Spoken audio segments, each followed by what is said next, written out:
Bismillahirrahmanirrahim. Bagaimana kita bisa mencintai Al-Quran? Ya cintai. Ya cintai Al-Quran. Bagaimana kita mencintainya? Nah, ini yang mesti kita turunkan. Pertama, kita yang bisa memberikan manfaat bagi kita. Sehingga ini bisa menjadi motivasi bagi kita untuk cinta terhadap Al-Quran. Ya, saya berikan beberapa contoh misal. Ini motivasi terbesarnya. Al-Quran adalah sarana terbaik untuk memberikan bakti terindah kita kepada kedua orang tua. Ini hal pertama yang saya tanamkan pada jiwa. Bagaimana saya mencintai Al-Quran dengan menjadikan motivasi itu untuk memberikan persembahan pada orang tua. Ayah, kan, yang telah berusaha maksimal memberikan yang terbaik untuk kita. Di ujung nafasnya bahkan memeluk minta maaf karena tidak bisa mengantarkan ke pesantren. Kan?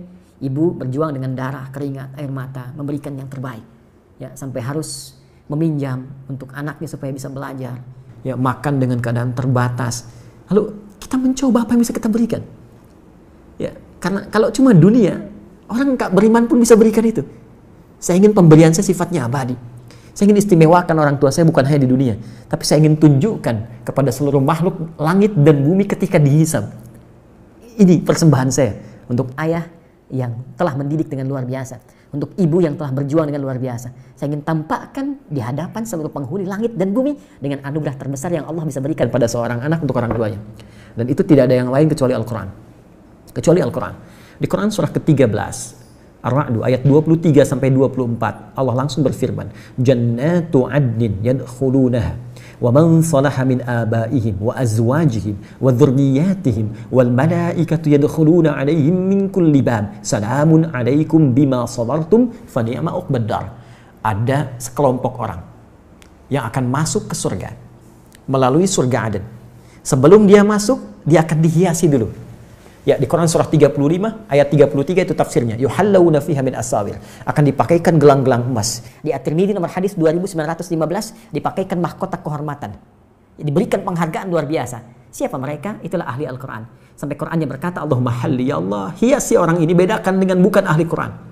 Ya, berikan ia mahkota, berikan ia jubah kehormatan. Lalu yang paling menarik, setelah itu diperintahkan kemudian dipanggil kedua orang tuanya dan diberikan mahkota yang sinarnya lebih dahsyat, lebih terang dibandingkan sinar mentari yang masuk ke dalam rumah seseorang. Lalu dipakaikan oleh anak itu di kepala kedua orang tuanya. Digandeng tangan bapaknya, tangan ibunya, pasangan hidupnya, anak keluarganya. Ternyata amalan itu bisa memberi syafaat langsung kata Allah kepada keluarga besarnya.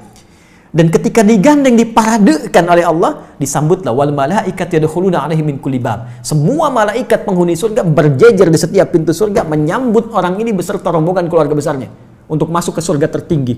Salamun alaikum bima sabartum fa ni'ma uqbad dar. Dan malaikat mengatakan, selamat, kamu sabar menjadi ahli Quran saat di dunia. Selamat, kamu berusaha menghafal. Mungkin kamu penat di malam harinya, mungkin kamu capek di siang harinya, mungkin ada orang mengatakan apa yang kamu lakukan dengan kesibukan kamu saat ini.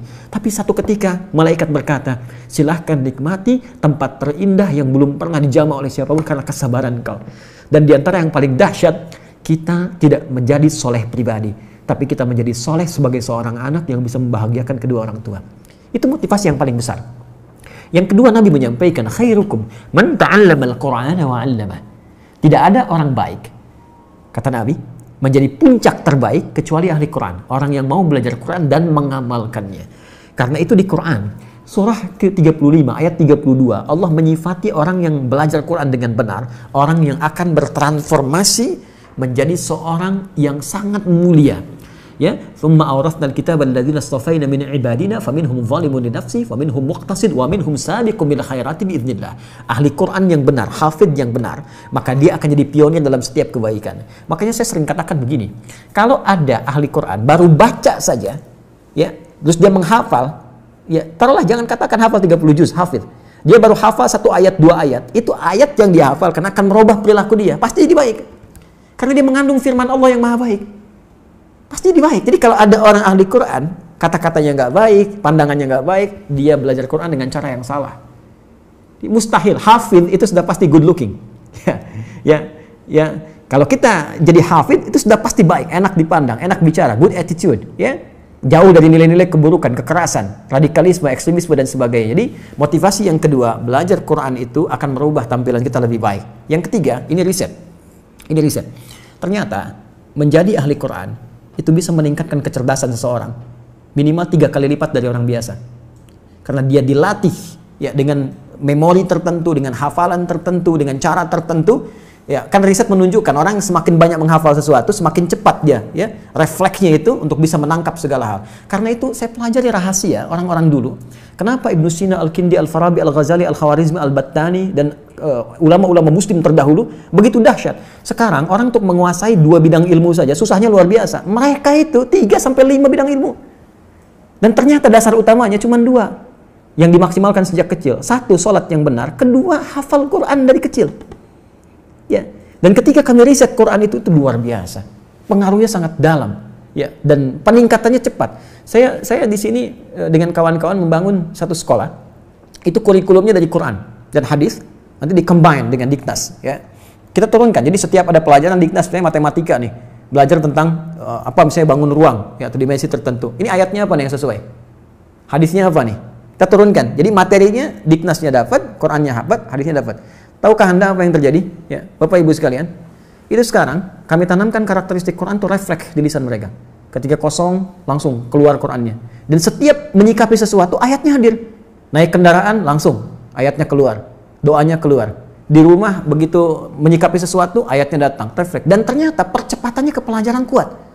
Mereka cepat menangkap pelajaran. Bahkan yang paling menarik begini, mereka nggak pernah olahraga, misalnya futsal itu kayak main bola biasa. Satu kali kami ikutkan pertandingan futsal melawan anak-anak SD yang lain. Itu mereka belum pernah ikut pertandingan. Anda tahu apa yang terjadi? Juara 1. Jadi bakatnya muncul semua gitu. Jadi saya mau katakan, Anda menjadi ahli Quran, Anda akan menjadi manusia yang pintar. Ya.